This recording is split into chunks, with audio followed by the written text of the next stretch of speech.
नमस्ते बच्चों। पिछली बार हमने देखा पाठ 11 रोजी और निक्की। लेखिका हैं महादेवी वर्मा जी। और बच्चों इसमें हमने देखा पाठ 11 में कि किस तरह से लेखिका को रोजी मिलती है और निक्की भी मिलता है। निक्की कब मिलता है वो अब हम आगे देखेंगे। आज जब पढ़ेंगे तब देखेंगे कि निक्की किसका नाम है निक्की। और लेखिका जो है रोजी के साथ इतनी खुश रहती हैं कि दोपहर में जब सब लोग सो जाते हैं या अपने अपने कार्यों में व्यस्त हो जाते हैं, माता जी जो हैं वो भाई को और घर के कामों में भी लग जाती हैं। छोटा भाई है उसे भी खिलाने के चक्कर में, उसकी देख रेख करने के चक्कर में लग जाती हैं। और रामा बाजार चला जाता है और जो है घर में सारे कार्य हो रहे हैं। और उसके बाद जो है सब सोचते हैं कि लेखिका जो है अपने अपने कमरे में सब आराम कर रहे होंगे या फिर पढ़ लिख रहे होंगे। लेकिन जो है वो दोपहर में बिना किसी को बताए हुए रोजी को लेकर के किसी तरह से खिड़की से कूदा करके और अपने भी कूद जाती हैं। और इस तरह से वो अपने मुक्ति लोक में पहुंच जाती हैं। और वहाँ पर उन्हें कौन मिलता है, चलिए आज हम उसको देखने चलते हैं। वहाँ पर निक्की किस तरह से मिलता है, तो चलिए अपनी पुस्तक की ओर हम चलते हैं। तो प्यारे बच्चों, हमने देखा पिछली बार कि दोपहर को पिताजी जब कॉलेज में हो जाते और माँ घर के कामों में जुट जाती थी और या फिर छोटे भाई की देखभाल में बिजी रहती थी वो। और जो उनके घर में रामा था वो कहाँ चला जाता था, बाजार। और कल्लू की माँ या तो सोती थी या बर्तन को मांजती रहती थी, यानी चमकाती रहती थी वो। और सब लोग समझते थे कि जो लेखिका हैं वो अपने कमरे में सब लोग अपने प्राणियों को लेकर के वो सो रही होंगी या फिर पढ़ लिख रहे होंगे सब बच्चे। लेकिन वो क्या करती थी, ऊंची खिड़की से जो है पहले रोजी को उतार देते वो लोग और फिर एक एक करके तीनों जो है बाहर बगीचे में उतरकर करोंदे की झाड़ियों में छिपते छिपते अपने उसी सूने मुक्ति लोक में पहुंच जाते। तीनों में से किसी को भी कमरे में छोड़ना शंका से रहित नहीं था, क्योंकि वह बिस्कुट, पेड़ा, बर्फ़ी आदि किसी भी उत्कोच के लोभ में मुखबिर बन सकता था, यानी बता सकता था कोई भी। उत्कोच मतलब लालच, लालच में जो है वो मुखबिरी कर सकता है, यानी कि किसी को भी बता सकते हैं। परिणामतः तीनों का जाना अनिवार्य था। रोजी भी हमारे निर्बंध संप्रदाय में दीक्षित हो चुकी, यानी वो भी एकदम इनके उसमें जो है शामिल हो गई थी। इनके कार्यों में जो है लेखिका जैसे कहती थी वैसे रोजी करती थी, अतः वह भी साथ आती थी।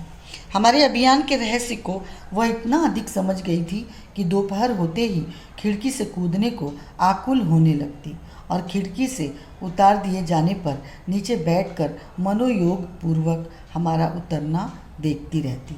कभी खिड़की से कूदते समय हम में से कोई उसी के ऊपर गिर पड़ता था, पर वह ची करना भी नियम के विरुद्ध मानती थी, यानी पूरी उनकी तरह से उनकी बातों को वह मानती थी, छुपाती थी।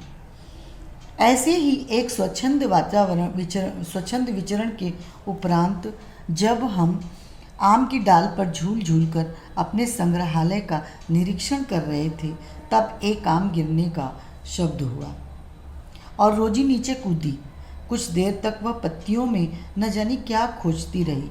फिर हमने आश्चर्य से देखा कि वह मुंह में किसी जीव को दबाए हुए ऊपर आ रही है।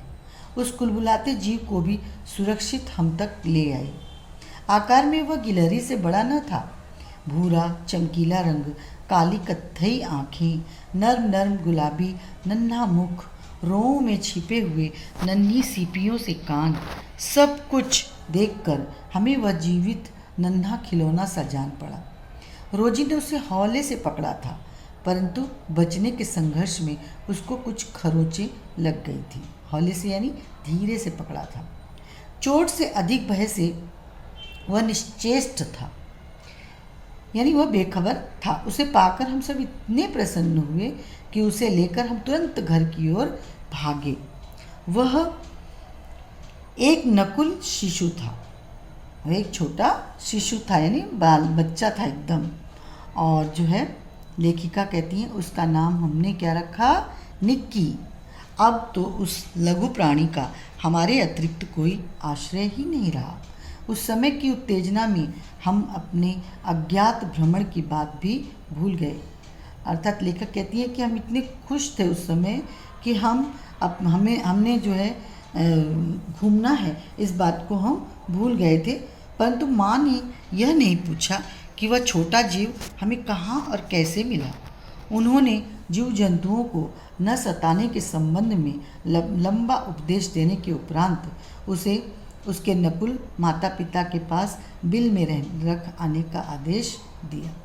अतः नकुल शिशु के बिल निवासी माता पिता की खोज में हम अनिच्छापूर्वक गए वहाँ। लेखिका के माता पिता ने कहा कि इस छोटे से शिशु को ले जाके कहाँ छोड़ो, जो है इस छोटे से शिशु को ले जा करके उसकी माता पिता उसके ढूंढ रहे होंगे, वहाँ बिल में रख के आ जाओ। लेकिन हम गए ढूंढने, लेकिन हमको उसके माता पिता कहीं नहीं मिले और हम खोज में असफल होकर के निराश से अधिक प्रसन्न लौटे। प्रसन्नतापूर्वक क्यों? क्योंकि हमको वो मिल गया था, हमें उसको जो है लेकर के वापस आ गए। हम अपने खिलौनों के छोटे बक्स को खाली कर उसमें रुई और रेशमी रुमाल हमने बिछाया। फिर बहुत अनुनय विनय और सब आदेश मानने का वचन देकर रामा को उसे रुई की बत्ती से दूध पिलाने, रामा जो उनके घर का नौकर था, के लिए राजी किया। इस प्रकार हमारे लघु परिवार में एक लघुतम छोटा सदस्य सम्मिलित हो गया। छोटे से परिवार में एक और सदस्य सम्मिलित हो गया। रामा की सतर्क देख रेख में वह कुछ दिनों में स्वस्थ और पुष्ट होकर हमारा समझदार साथी हो गया। पालने की दृष्टि से वह नेवला बहुत स्नेही और अनुशासित जीव है। वह अपने पालने वाले के साथ 24 घंटे रह सकता है। जेब में, कंधे पर, आस्तीन में, बालों में, जहाँ कहीं भी उसे बैठा दिया जाए वह शांत स्थिर भाव से बैठकर अपनी चंचल पर सतर्क आँखों से चारों ओर की स्थिति देखता परखता रहता है। निक्की मेरे पास ही रहता था। निक्की या तो मेरे दुपट्टे की चुन्नट में छिपा हुआ रहता था या गर्दन के पीछे चोटी में छिपकर बैठ जाता था और कान के पास नन्हा मुख निकाल करके चारों ओर की गतिविधियाँ यानी क्या हो रहा है वो भी देखता रहता। रोजी का कार्य तो हमारे साथ दौड़ना ही था, परंतु निक्की इच्छा होने पर ही अपने सुरक्षित स्थान से कूदकर दौड़ता।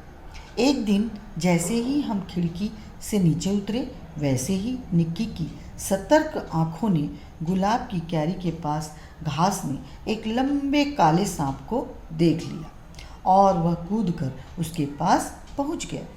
हमने आश्चर्य से देखा कि निक्की पिछले 2 पैरों पर खड़ा होकर सांप को मानो चुनौती दे रहा है और सांप भी हवा में आधा उठकर फुफकार रहा है। उस दिन प्रथम बार हमें ज्ञात हुआ कि हमारा बालिश्त जो है, बालिश्त यानी बित्ता भर का निक्की कई फुट लंबे सांप से लड़ सकता है। उन दोनों की लड़ाई मानो पेड़ की हिलती डाल से बिजली का खेल थी।